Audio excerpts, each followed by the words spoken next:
Buongiorno, welcome back to Italy. I'm going to start off by looking back at Arsenal's terrific 3-1 win at Inter Milan last night, and then looking forward to the weekend game against Manchester United, a few other issues surrounding the team. But I think it'd be rude not to start in I'm going to be a poor man's James Richardson today, looking at a couple of the Italian papers. First of all, the Gazzetta dello Sport from the Milan paper. Inter non basta, that's Inter not enough. It then carries on. QV, after his third defeat in a row, will play everything in Dortmund. So they really need to win that next week. And below that, basically a quote from Kivu after the game saying they were the better team, but we're ready to make the playoffs. And then inside, Inter gelato, it basically says Inter frozen. Below that says Troppo Arsenal, which means too much Arsenal. Obviously they were too strong last night. Brilliant result when you consider they were playing the Serie A leaders. Really, really good win that. 2 goals from Gabriel Jesus, and then Victor Gyökeres comes on and gets the third. Have a quick look at Corriere dello Sport. Slightly more predictable headline. Jesus, or Jesus rather, whichever way you want to pronounce it. Basically says, Gabriel gets into trouble. And then there's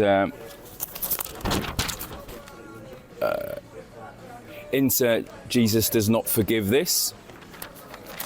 And then there's a comment column down the side where it says La ricchezza di Arteta, which is basically the wealth of Arteta, and praising Arsenal, praising the team for their strength, praising the team for their hunger, and basically the writer saying last night Arsenal proved why they're so far ahead in the Premier League and why they're currently the best team in Europe. So high praise there, as you can imagine, and totally deserved, I think. When you think this season Arsenal have gone to here to Italy and won 3-1. They've battered Atletico Madrid 4-0, and of course they've beaten Bayern Munich 3-1. And just look at the league table. Arsenal deserve to be there. They've not had, necessarily an easy group or easy fixtures rather, but they've done really well. But as we saw with Liverpool last season, finishing top doesn't always mean everything, or anything rather. Because it will all be about the knockout stages. But I think Arsenal are in a pretty good place at the moment. The big surprise for me was actually it was only the 4th time Arsenal and Inter actually ever played.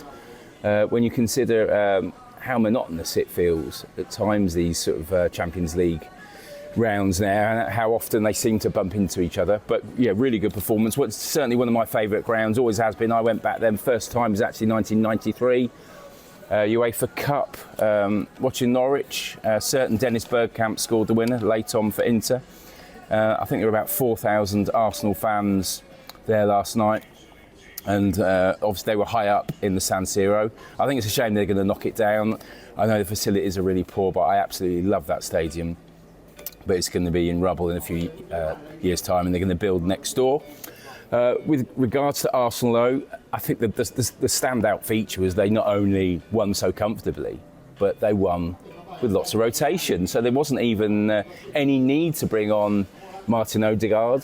Declan Rice just came on for a half-hour cameo, got a convenient booking right at the end, totally needless booking, which rules him out of the totally dead match against Kairat next week. So, there's a coincidence.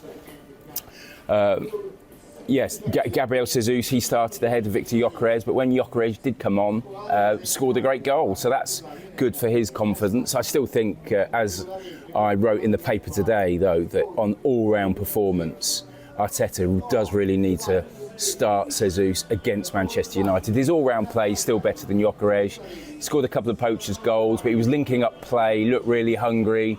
Obviously, it was only his, 12th game back since his ACL injury, which put him out for 11 months. So he will also have taken a lot of confidence. Even though he's an experienced player, I think Gabriel Jesus needed last night, as did Mikel Arteta. and I think probably his decision should be made up for the game against United, which of course on the back of United doing so well against City the other day is going to be a really tricky game. There's absolutely no doubt about that. But I think Arsenal at the moment, I think it's probably wrong to say that they had a blip, but certainly not so much results-wise. They've obviously had a couple of 0-0 draws, but I still think the strength in the squad at the moment, and looking at the state of Manchester City, and I know Arsenal fans won't agree with me now, but I think we're going to have a similar situation to last year with Liverpool, when the Premier League title was pretty much over in about March. And I'm sure everyone at Arsenal would take that. And I think the other sort of good talking point now is, can Arsenal win more than one trophy? I mean, Arsenal fans just want one, don't they? But I think, as you know, reading the Italian media, you know, they rate Arsenal. They think they could go on and win the Champions League. And is it possible? I mean, it's only happened, I think, 11 times that actually a team has won the treble. Manchester United, of course, and Manchester City. PSG did it last season. But Arsenal looks so strong at the moment. You know, they're getting the results.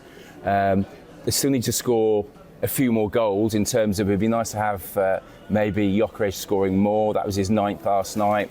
Jesus, I think, will rediscover his form, but we've still got to give him time. The fact is that he was out for nearly a year, so he's only just finding his feet, really.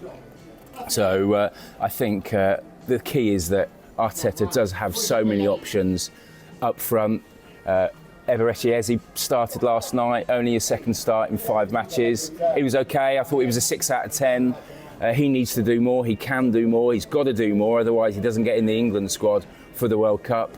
But there's Noni Madueke as well. An interesting development over the last 48 hours is Ethan Nwaneri. It looks as though he's going to be heading off to Marseille on loan for the rest of the season. Arteta pretty much said that at his post-match press conference, saying that he needs games. He's barely featured this season.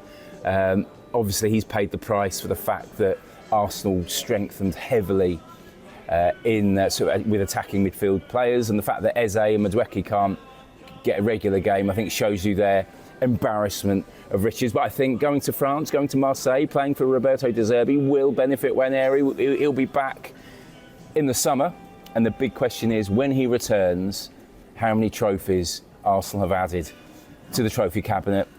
I think it'll be at least one, and on current form, maybe more.